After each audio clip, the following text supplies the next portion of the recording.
Boa tarde, na verdade. Bem, hoje eu vou dar a aula. Meu nome é João, sou especializado no segundo ano de terapia intensiva do CEPET. Hoje eu vou falar sobre os efeitos da molécula de oxigênio nas células em pacientes críticos, né? Então, assim, esse artigo foi uma revisão publicada no Journal of Intensive Care. Ele é desse autor aqui, o Nakami Masaki. Ele é professor da Yamagata University, do Departamento de Emergências e trabalha também na terapia intensiva do hospital. Muito bem. Basicamente, o resumo ele trata de dois aspectos da molécula de oxigênio. Um, o que acontece com o corpo uma vez que os pacientes críticos estão sob um regime de hipóxia, né, onde vai ter um mecanismo, as repercussões orgânicas, ou quando tiver um excesso de oxigênio no corpo dele, onde ele vai ter uma hiperóxia e quais são os mecanismos e também repercussões para o organismo, uma vez que ele se enquadra em uma dessas duas categorias. Muito bem. Primeiro, o artigo começa com uma revisão sobre o oxigênio em si, né, que ele foi descoberto em 1700, a molécula em si, mas só foi batizado em 1777, mas ele só em uso terapêutico para a medicina só no século XX. Isso para tratar pacientes com hipoxemia, dispneia, onde começou a ter sendo mostrado o efeito benéfico que ele tinha uma vez suplementado. E assim, ele ficou tão comum que hoje ele é aplicado em terapias tanto no ambiente intra quanto extra-hospitalar, no domicílio. O pessoal do PHTLS usa muito e tem impressão tanto nas doenças crônicas quanto agudas, né? Mas o mais importante que o artigo já começa destacando é assim, é uma droga de prescrição exclusivamente médica, o médico que prescreve oxigênio, tá? Então assim, porque ele tem efeitos nocivos, além dos seus benefícios, obviamente. Muito bem. Primeira coluna, então, vamos falar sobre a hipóxia e hipoxemia. Primeiro, hipóxia. O que é hipóxia? O artigo começa definindo. Que é basicamente uma privação de O2 no nível tissular, tá? E basicamente tem 5 fisiologias, né, que a hipóxia vai levar ou que vai ser decorrente da hipóxia. E hipoxemia nada mais é do que uma condição de PO2 baixo, uma pressão arterial, uma pressão parcial de oxigênio menor que 80. Quais são os 5 tipos, então, que a hipóxia pode ser classificada? Temos, então, a oxigenação inadequada por fatores extrínsecos ou hipoventilação.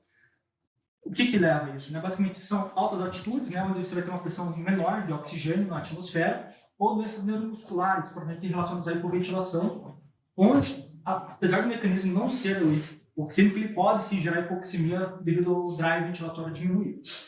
Já as doenças pulmonares, como segundo mecanismo de classificação, temos as pneumonias, a asma, a SARA, doenças como shunt arteriovenoso, que geralmente ganha muito impacto aqui a parte pediátrica, com os shunts, né, devido a cardiopatias congênitas, persistente coronária arterial, defeitos septo ventriculares e por aí vai.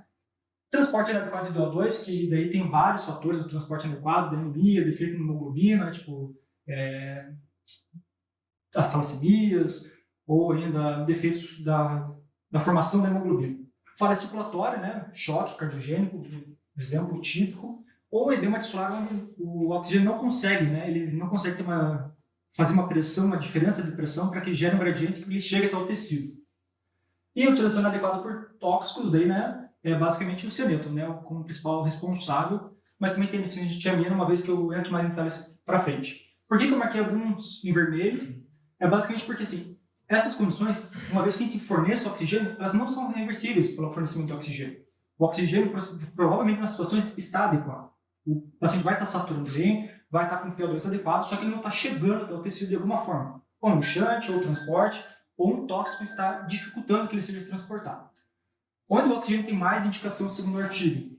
Altitude, né, obviamente, tem uma pressão menor de cigarros, pneumonias, asmas e SARA, uma vez que tem um defeito na membrana alvéolo capilar.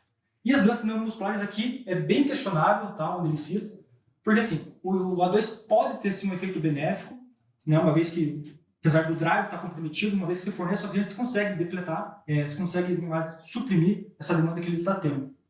Mas é uma indicação controversa. E quais são nossos sensores, né? A gente, uma vez que o nosso corpo está sob regime de hipóxia, como é que ele vai detectar que está sob hipóxia? Basicamente temos 3. O primeiro, mais comum, é o centro respiratório, né? Medula, bulbo, beleza? Onde basicamente ele vai estar muito mais direcionado ao controle do CO2, o CO2 que vai estar impactando no estímulo respiratório desse paciente para funcionar, provavelmente o bulbo, dando estímulo respiratório. Porém, em deficiências graves de oxigênio, ou em um caso bem específico de POC, esse bulbo ele começa a ter outra percepção, ele começa a se basear na frequência respiratória mais no oxigênio, não mais no CO2. Quimioreceptores, basicamente localizados nos bulbos carotídeos, tá? onde ele vai detectar a variação de pressão do oxigênio, para daí ele dar o estímulo para a medula, né? Para daí o sistema respiratório fazer aumentar a frequência ou diminuir a frequência. E os IFs ali que eles chamam, que são basicamente receptores proteicos que temos principalmente nos químicos receptores do bulbo, são basicamente canais que eles sofrem, eles são ativados com base na deficiência ou no acúmulo de O2, para daí gerar um estímulo para a medula. Basicamente assim, tem vários tipos, tem HF1, 2, 3, 4, e eles basicamente eles vão, além de estimular um mecanismo como fosse um feedback negativo, ele ativa proteínas transcriptadoras, transcriptases, para daí, inclusive, mudar o metabolismo celular do restante do corpo. Então, é um mecanismo recentemente novo, tem mais publicações a partir do ano 2000, só que ele está vendo que essa falta ou excesso de oxigênio, principalmente na hipóxia, eles ficam muito mais exacerbados e eles conseguem fazer ações como fossem parácrinas, né? Onde eles atuam em outros órgãos, não só no bulbo, no sistema respirador, mas nas células do metabolismo celular, para tentar ajustar o consumo de oxigênio. Muito bem. Só que temos um problema, né? Até agora eu falei sobre hipóxia, hipoxemia, mas tem um fator bem importante que funciona para o nosso da terapia intensiva, que é a desóxio. Desóxio, o artigo define como um comprometimento circulatório atribuído às alterações da microcirculação e mitocondriais no transporte e na utilização de oxigênio. Não sei vocês, mas eu coloquei essa figura aqui, não está no artigo, mas é basicamente o que me vem, né? Quando penso em desóxio, me vem esse gráfico na cabeça, porque é basicamente nisso que a gente está pautado a desóxio, né? Que a desóxio é um desequilíbrio entre o consumo e o delivery de oxigênio, onde temos o VO2 crítico, né? Um delivery, onde nosso corpo até tenta segurar, né? Onde não temos uma dependência fisiológica da quantidade de oxigênio que vai diminuindo. Porém, mesmo assim, apesar desse ponto aqui, né? A gente começar a ter o aumento do lactato após, a gente já tem uma taxa de extração que vai subindo e uma saturação venosa que vai caindo. Isso mostra que o nosso corpo está entendendo que não está legal, mas ele ainda está no mecanismo de compensação, beleza?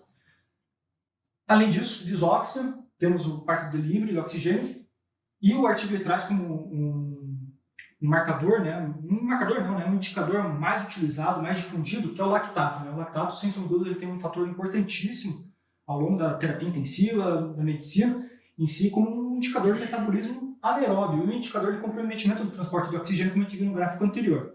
Mas qual que é a relação entre lactato, metabolismo anaeróbio e o transporte de oxigênio? Tá? Tem que ter um porquê, senão não faz sentido.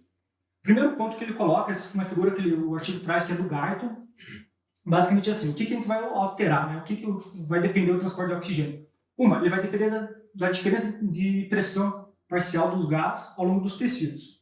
Por exemplo, aqui ele coloca como uma pressão que ele vai chegar com 95 no capilar arteriolar, vai ter uma pressão de 40 no tecido intersticial e uma pressão de 23 dentro da célula de oxigênio. Essa diferença de pressão por si só, ele já faz o oxigênio se difundir mais facilmente ou não, beleza? Porém, o sangue tem que chegar com o oxigênio, né? E daí sim a gente entra com um fluxo, né? Não adianta você ter uma diferença de pressão de gases, mas não ter um fluxo adequado chegando. E aqui é um outro gráfico que ele traz, também do Guyton, né, mostrando aqui, por exemplo, temos um consumo normal de oxigênio.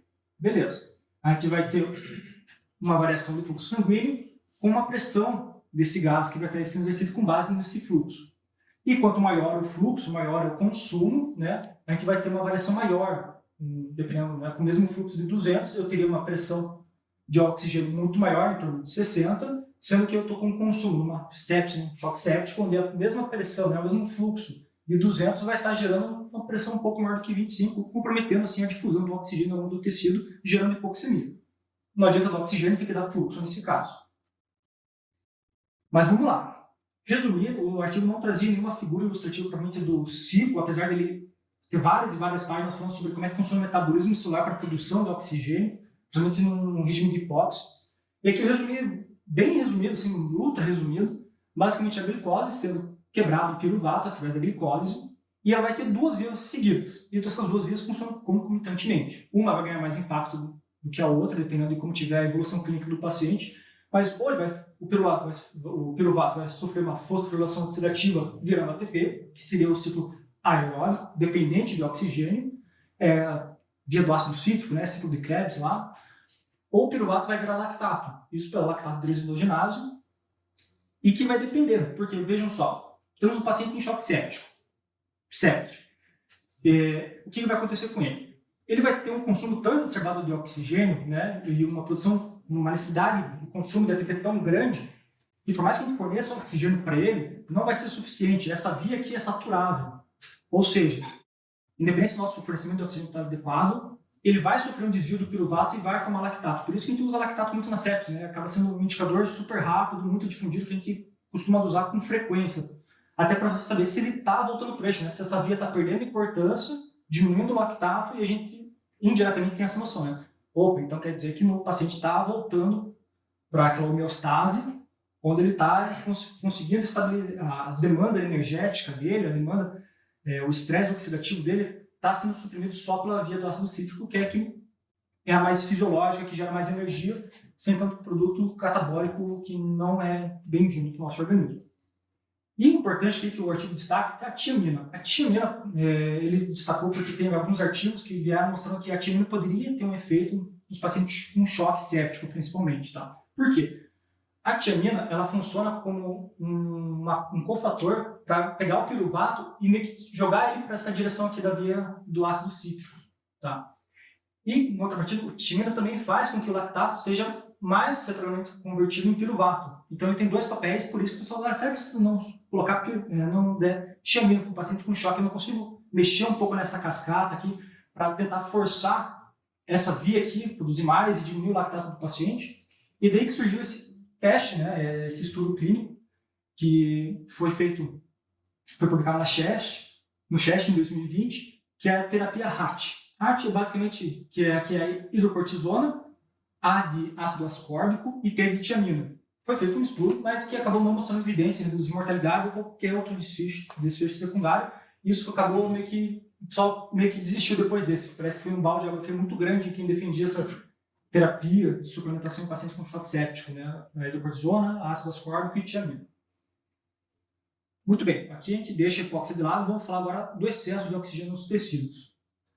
Muito bem, hiperóxia e excesso de O2 nos tecidos não tem definição muito mais precisa que isso, é basicamente comparativo. Se não está um oxigênio normal, está aumentado, então é hiperóxia. Pronto. Hiperoxemia nada mais é do que um valor totalmente arbitrário, fala que não tem consenso na literatura, onde o PO2 ele pode variar de maior que 120, tem artigos que tratam como hiperóxia, maior que 300 como hiperóxia, e fica muito na classificação de quem está conduzindo o estudo, quem está fazendo a teoria.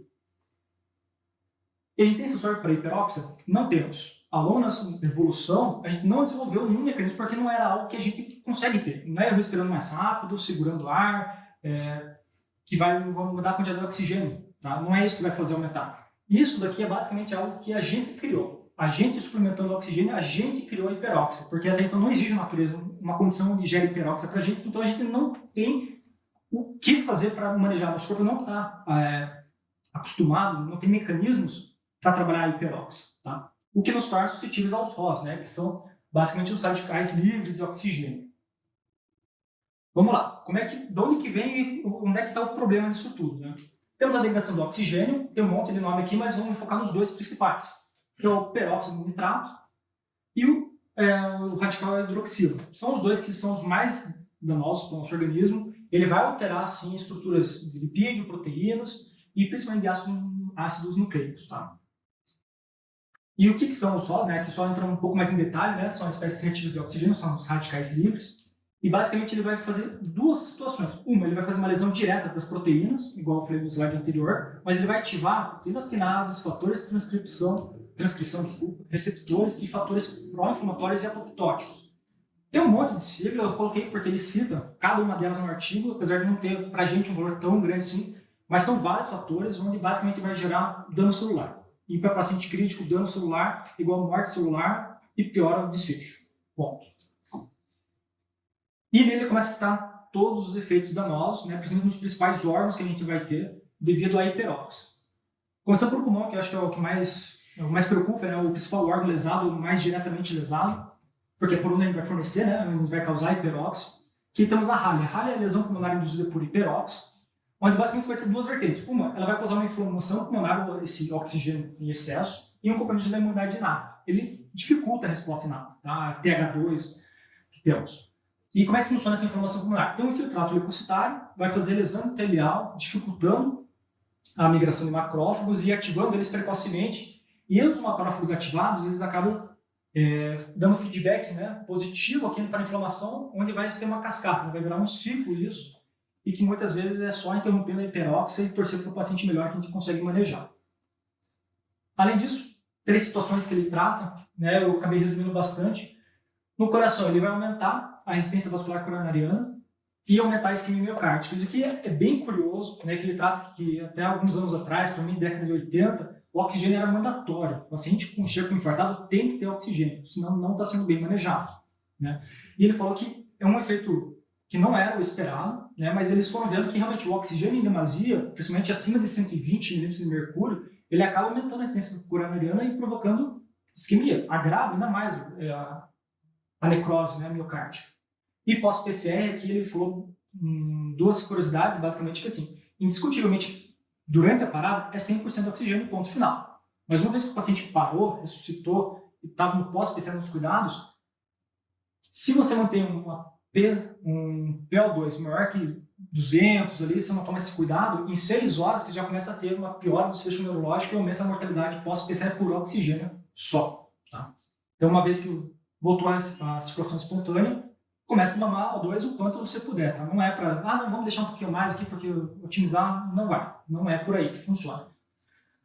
No certo, daí a gente tem aqui já vou começar de cima para baixo, porque assim, tem estudos bem controversos, tá? Tem estudos pré-clínicos onde mostra que, assim, hiperóxia nos pacientes neurocríticos são benéficos. Tá? Os pré-clínicos, em modelos animais, mostram que diminui a área de isquemia, melhora o fluxo, protege a barreira hematocefálica. Porém, quando você coloca isso em estudos clínicos, mostrou o contrário. Aumenta a isquemia cerebral tardia e piora tanto a parte motora dos pacientes e aumenta a mortalidade pós 3 meses, uma vez do insulto, né? do deserto do insulto. Então, assim, bem controverso isso. Quem defende mais a parte fisiológica fala que a hiperóxia não é tão prejudicial, dá para tolerar, mas tem estudos que vão na contramão.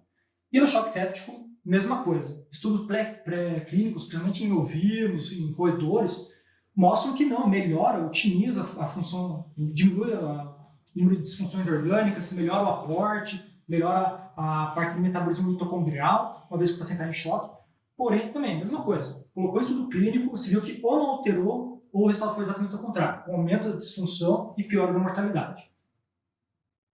Aqui eu coloquei uma tabela que ele coloca para resumir todos os efeitos colaterais da hiperóxia.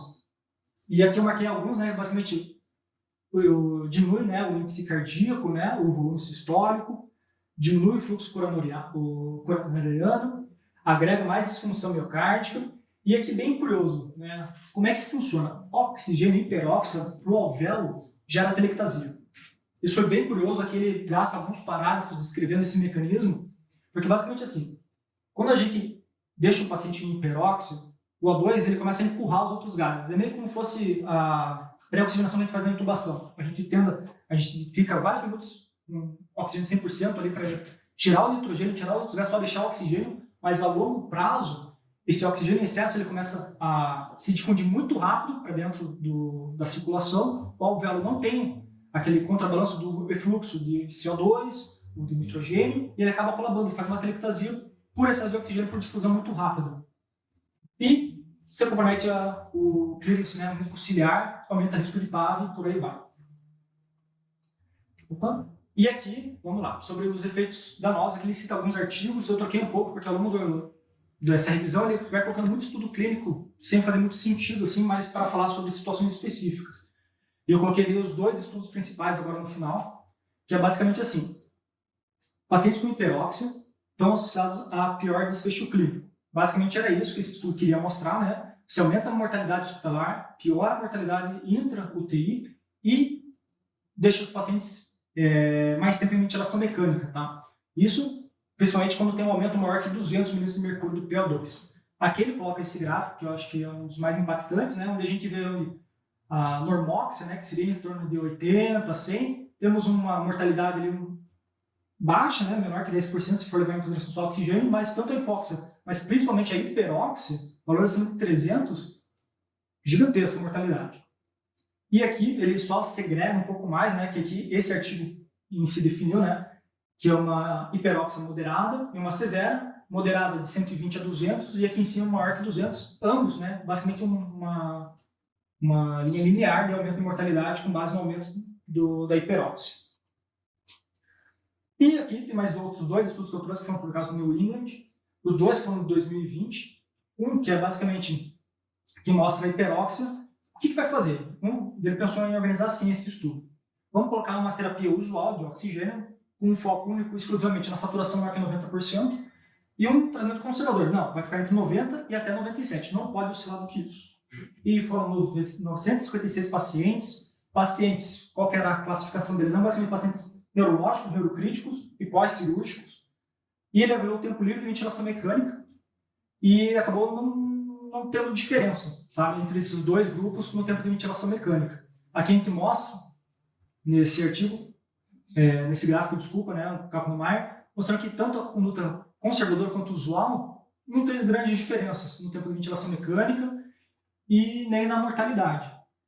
Poxa, mas peraí, temos um artigo então falando que é prejudicial, agora um outro artigo publicado no New England, com um número muito bom de pacientes, mas com um perfil bem restrito, né? Neurocríticos e pós-operatórios, mostrando que não fazia diferença. Então tá, vamos pôr mais um então. Outro aqui.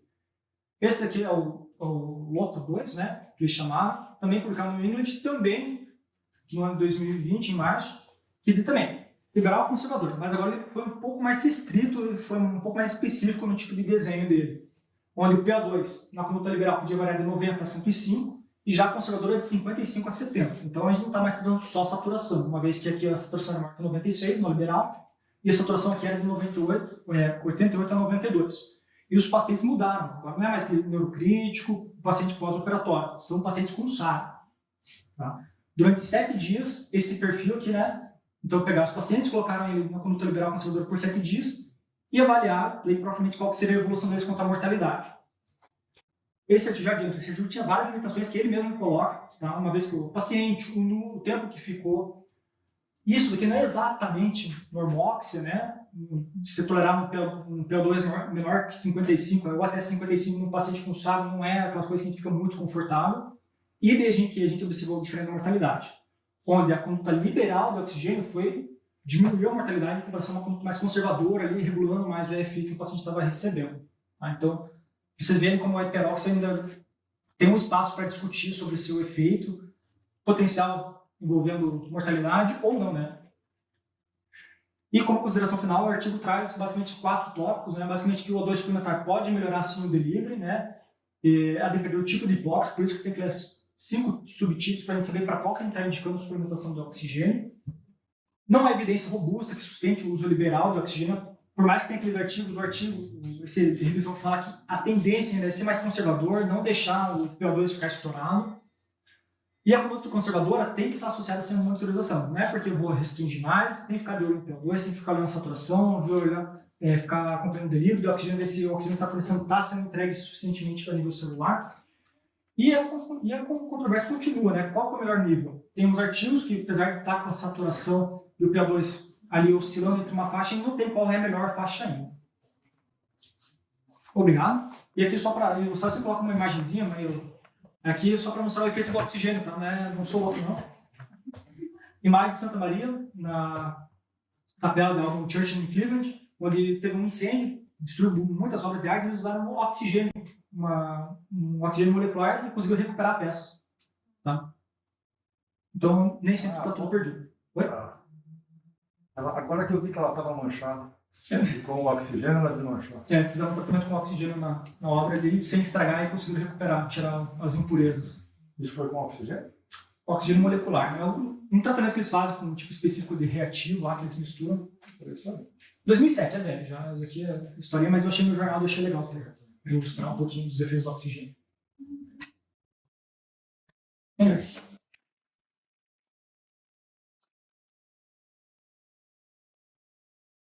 Uau, tava cheia, que bom! Que susto que eu levei.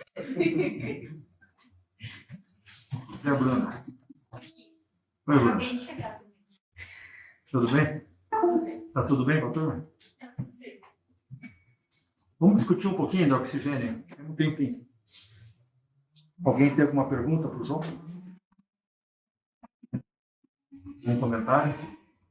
Ótima aula, doutor. Boa, Amanda. Não sei se eu já tinha espiritual, mas assim, dificuldade. Sempre tem dificuldade às vezes. Prestando atenção no longo período e tal. Muito bom. Eu vou aproveitar o gancho e dizer que a aula foi muito melhor do que o artigo.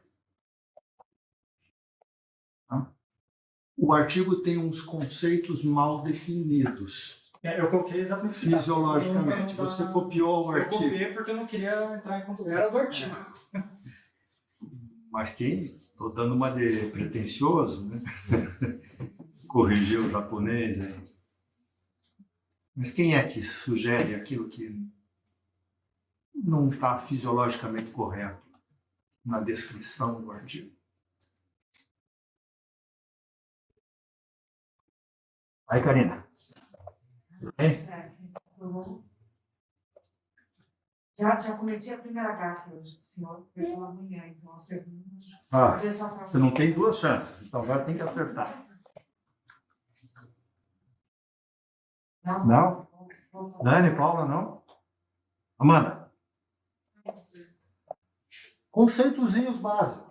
Aquela primeira figura da definição do que é hipóxia e hipoxemia é uma mistureba fisiológica enorme. Né? Então vamos definir 3 conceitos fisiológicos que vocês têm que ter na cabeça. Próximo. É isso aí, né? Hipóxia é falta de oxigênio no tecido. Hipoxemia é falta de oxigênio no sangue. Certo? Então, se a gente tomar como base o que a gente quer, na verdade, é tratar a hipóxia, a hipóxia tem 3 causas. Por que você tem pouco oxigênio no tecido? É a primeira causa. Baixa oferta. Hein? A baixa oferta. Baixa oferta. A baixa oferta pode ser por 2 razões. O que está lá na formulazinha da DO2? Hemoglobina e saturação arterial de oxigênio, multiplicado pelo teto cardíaco. Então são as 3 causas. Pega as 2 do conteúdo arterial de oxigênio e multiplica por 10. Então a hipóxia pode ser isquêmica, pode ser anêmica ou hipoxêmica.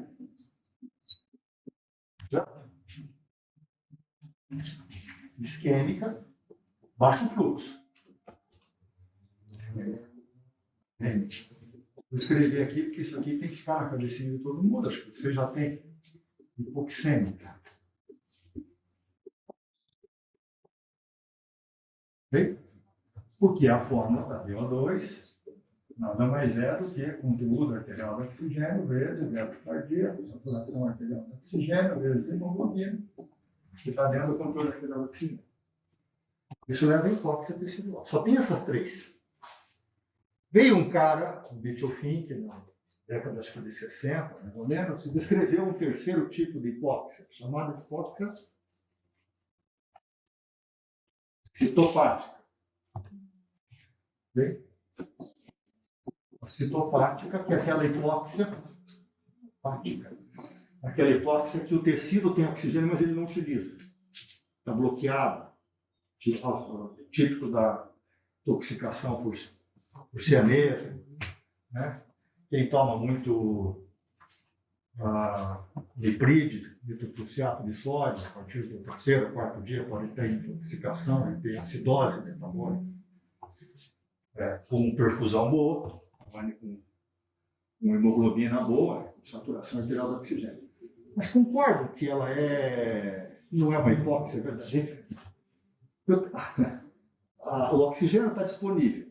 Se vocês forem ler hoje no livro de fisiologia, tem os 4 tipos de hipóxia. Mas classicamente tem esses 3, e essa aqui foi adicionada posteriormente.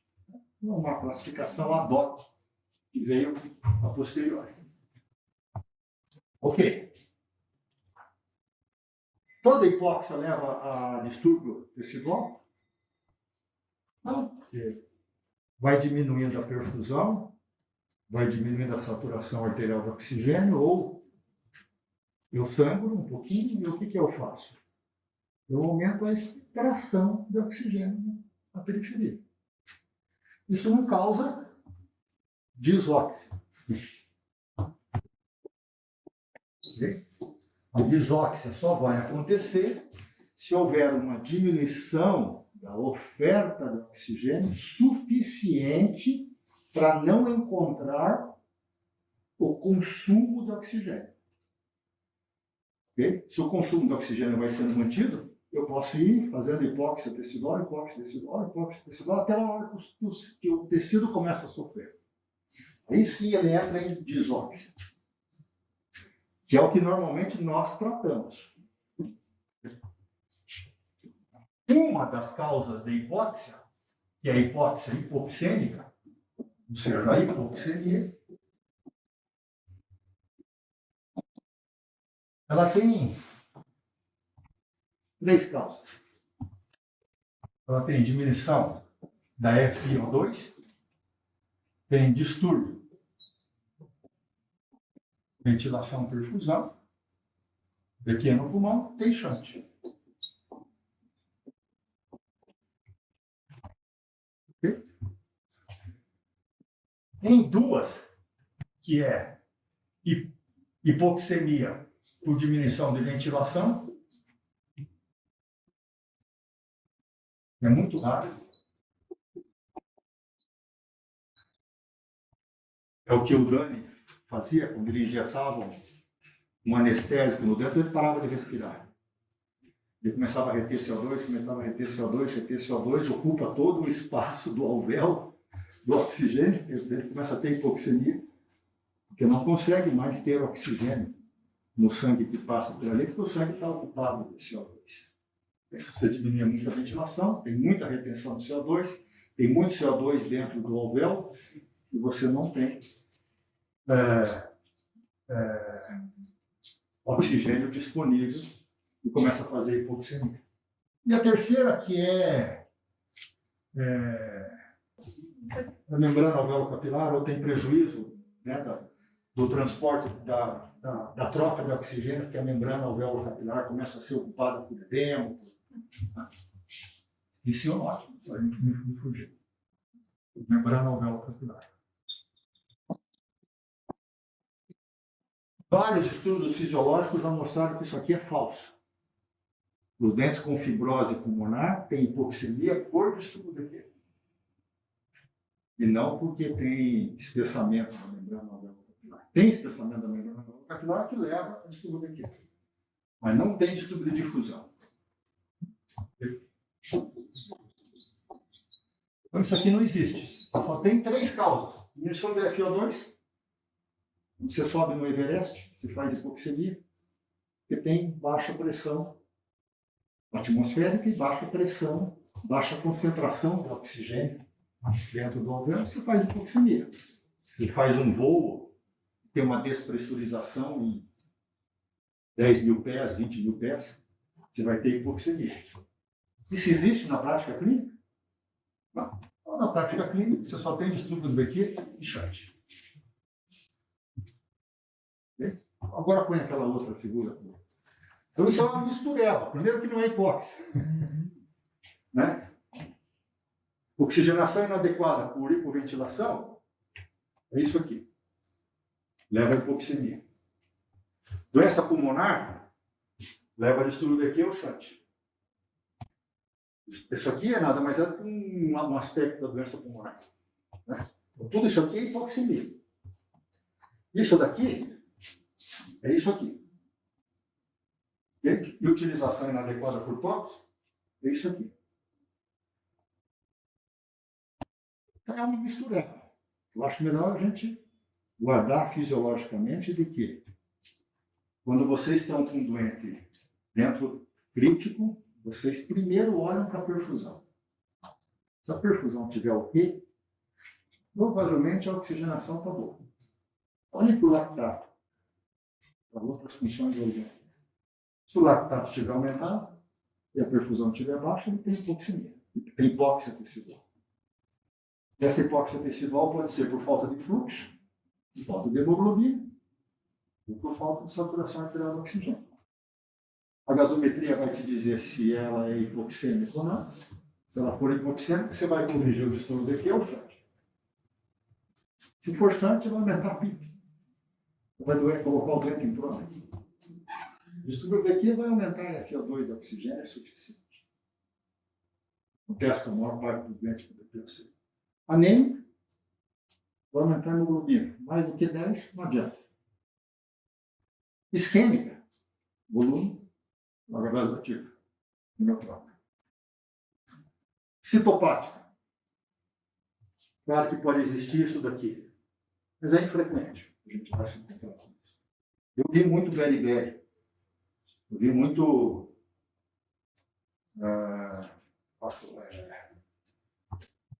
Wernicke-Korsakoff, por deficiência de tiamina. Mas na minha residência foi com um doente muito pobre, os doentes indigentes. Esses doentes sumiram.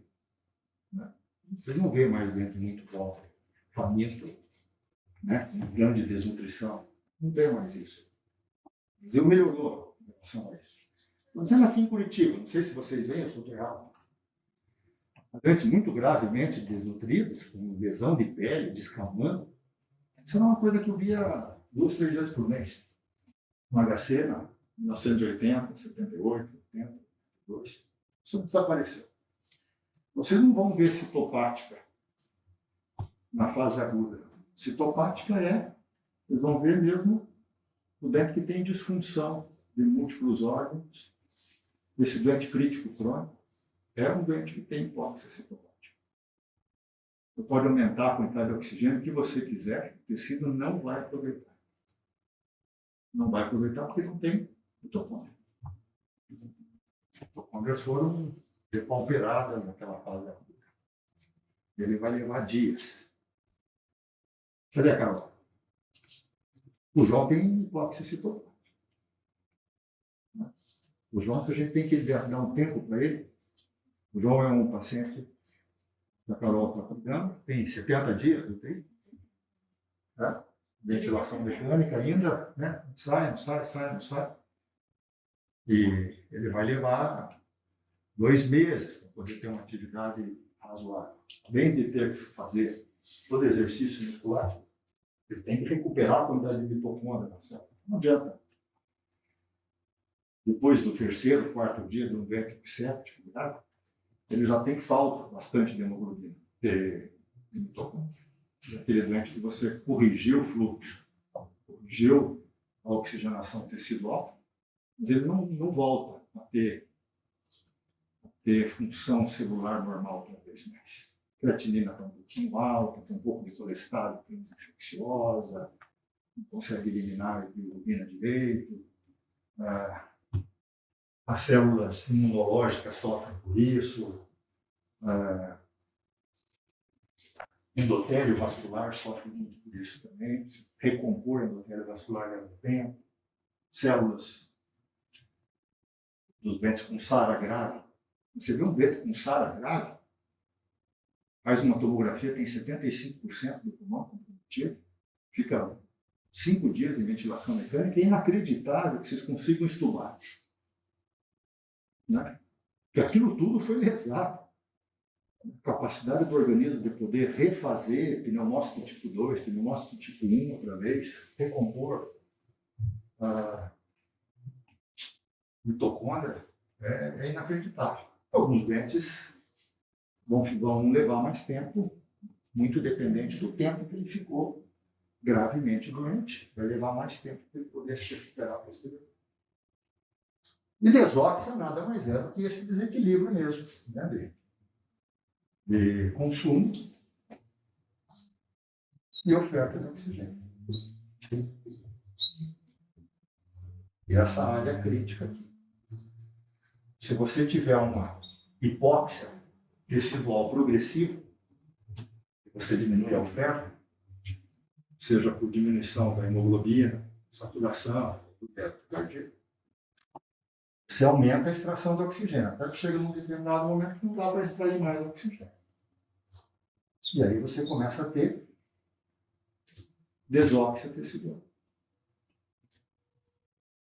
E essa desóxia aí, por qualquer uma dessas causas, o que vocês fazem na beira do leito? Corrige o pulmão, corrige o fluxo, corrige a hemoglobina,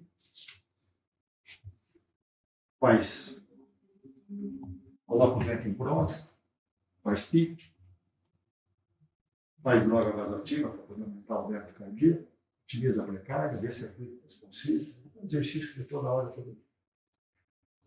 Ok?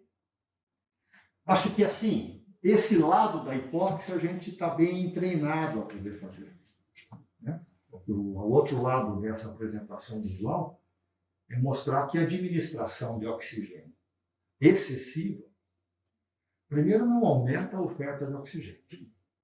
Segundo, que eu acho muito legal a gente pensar assim, né, do ponto de vista de evolução da espécie, de que nós não fomos treinados para poder nos hiperalimentar durante a fase aguda de uma doença. A gente faz jejum.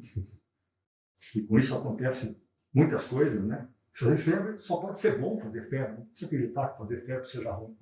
Cada vez que alguém vem dizendo que febre é um troço ruim, eu fico puxando. Né? Então, ao longo da nossa história, a gente sempre fez febre em todas as infecções, é porque febre deve ser uma coisa boa. Quem faz hipotermia na hora que faz infecção morre mais.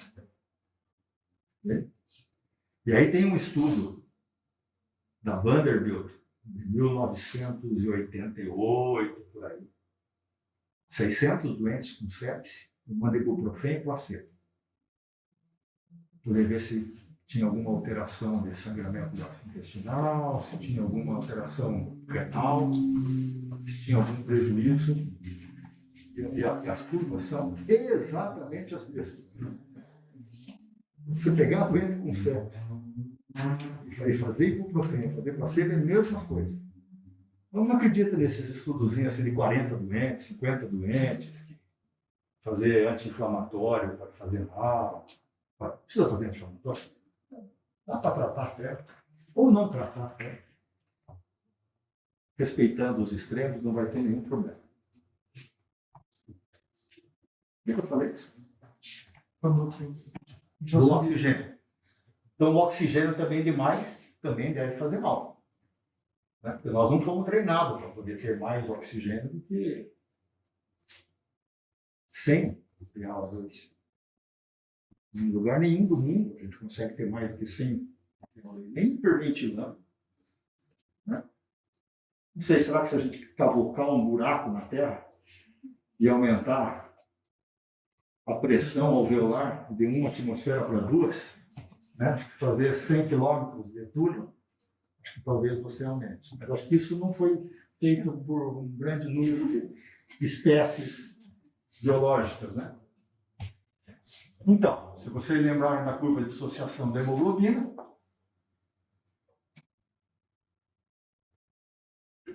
conteúdo arterial de oxigênio, PaO2, ou saturação arterial de oxigênio, 47 é o P50, 60 de PaO2 dá 90% de saturação de oxigênio. Praticamente todo o oxigênio que você tem no sangue está ligado à hemoglobina. Se eu aumentar, se eu chegar em 100 de PaO2, eu chego a 99% de saturação de hemoglobina ou 99% de conteúdo do oxigênio. Não sei. Se eu aumentar para 150, eu praticamente não aumento. A quantidade de oxigênio que eu aumento não é dentro da hemoglobina, e sim do oxigênio que está dissolvido no plasma. Esse oxigênio que está dissolvido no plasma, ele colabora para muito pouco do conteúdo arterial do oxigênio. Ok? Porque a hemoglobina já está cheia. Com 100 de pressão arterial de oxigênio no plasma. Porque quando vocês fazem uma gasometria, vocês não estão medindo o oxigênio da hemoglobina. Fazem uma gasometria de sangue. Estão medindo a quantidade de oxigênio que está dissolvido no plasma. Aumentar a FO2 aumenta a quantidade de oxigênio dissolvido no plasma, mas não aumenta a hemoglobina. Esse oxigênio dissolvido no plasma não aumenta o conteúdo arterial de oxigênio, mas ele rapidamente se difunde para os tecidos. E esse oxigênio excessivo para os tecidos leva à liberação de radicais livres de oxigênio, leva à ativação de várias cascadas inflamatórias, que podem ser deletérias, como você mostrou ali, para o coração, para o cérebro, né, para vários tecidos. Administrar muito oxigênio pode causar várias alterações deletérias, inclusive manter mais inflamação. Uma outra coisa que não está aqui é que quando você pega animais de experimentação, puxa a linguinha da animal de experimentação e vê ali os vasos sanguíneos, começa a aumentar a FO2, aumenta a FO2 para 30, 50, 80, 100% de FO2, os vasos sublinguais eles fazem contração arterial, fazem constrição. Então, muito oxigênio dissolvido no plasma faz vasoconstrição tecidual. Para um doente com infarto, para um doente com AVC, com AVE isquêmico, um doente com hemorragia subaracnoidecta, essa vasoconstrição induzida pela hiperoxemia, isso pode ter efeitos deletérios. Os estudos são meio controversos porque uns delimitam em 120, em 150, em 200, em 300, mas uma coisa a gente sabe, efeito benéfico não tem. Né? Então, só pode ter efeitos deletérios ou não ter efeito nenhum. Os trabalhos são realmente, uns vão mostrando que tem mais efeitos deletérios, outros que não tem nenhum efeito. Então, não deixa o doente com mais do que 100 de PaO2. Né? Aquele doente que está com um SARA, que você está tendo que aumentar a FO2, aí de repente vem uma gasometria com 120 na 30, baixa a FO2 para não deixar o doente com aumento da PaO2, porque isso você só pode ganhar o efeito deletério. Ok?